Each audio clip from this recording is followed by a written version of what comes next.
આવતીકાલે તારીખ 7/5/2025 બુધવારના રોજ સાંજે સરકારના આદેશ મુજબ 4 વાગે જિલ્લામાં મોકડ્રીલ યોજાશે। જિલ્લામાં યોજાનાર ઓપરેશન અભ્યાસ અંતર્ગત મોકડ્રીલ અને બ્લેકઆઉટ બાબતે આજે બનાસકાંઠા જિલ્લા કલેક્ટર મિહિર પટેલે સંબોધન કર્યું। બ્યુરો રિપોર્ટ સમાચાર તક બનાસકાંઠા। બનાસકાંઠા જિલ્લાના સર્વે નાગરિકોને નમસ્કાર।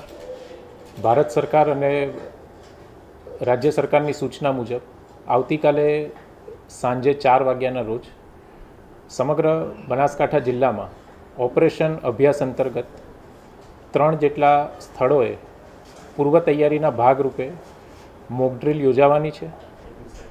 આ મોકડ્રીલ આવતીકાલે સાંજે 4 વાગ્યાથી શરૂ થશે।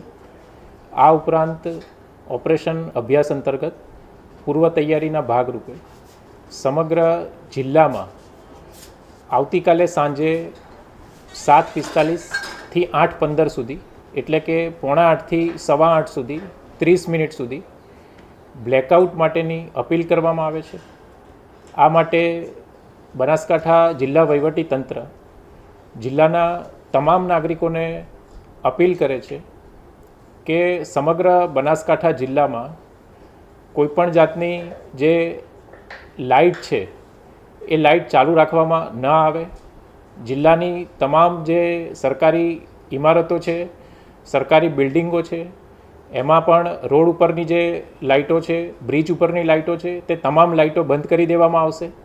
આ ઉપરાંત સરકારના સમર્થન માટે જિલ્લાના તમામ નાગરિકોને હું ફરીવાર અપીલ કરું છું કે આવતીકાલે 7:45 થી 8:15 વાગ્યા સુધી સમગ્ર બનાસકાંઠા જિલ્લામાં ઓપરેશન અભ્યાસ અંતર્ગત બ્લેકઆઉટ હોવાથી નાગરિકો સામે ચાલી અને પોતાના ઘરની કોમર્શિયલ જે કોમ્પ્લેક્સ છે, ફેક્ટરીઓ છે, ઇન્ડસ્ટ્રી છે, એ તમામ જે વિસ્તારો છે એમાં લાઇટ બંધ રાખે।